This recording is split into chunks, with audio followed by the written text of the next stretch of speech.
नमस्कार, सत्यदर्शन न्यूज मध्ये आपले स्वागत आहे। मी पायल शहा।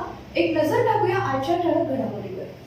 लाखो भाविकांच्या साक्षीनं शेगावात संत गजानन महाराज प्रकट दिन सोहळा।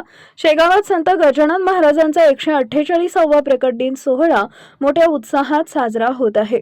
विदर्भाची पंढरी म्हणून ओळख असलेल्या शेगावात या निमित्तानं लाखो भाविकांनी गर्दी केली आहे। राज्यभरातून जवळपास 700 पेक्षा जास्त दिंड्या आणि 3 ते 4 लाख भाविक शेगावात दाखल झालेत। भाविकांच्या सोयीसाठी महाराजांचं मंदिर कालपासून दर्शनासाठी खुले ठेवण्यात आले होते। गेल्या 2 दिवसांपासून मंदिर परिसर 24 तास भाविकांसाठी खुला आहे। आज सकाळी 7 वाजता प्रहारची आरती होऊन या उत्सवाला विधिवत सुरुवात झाली।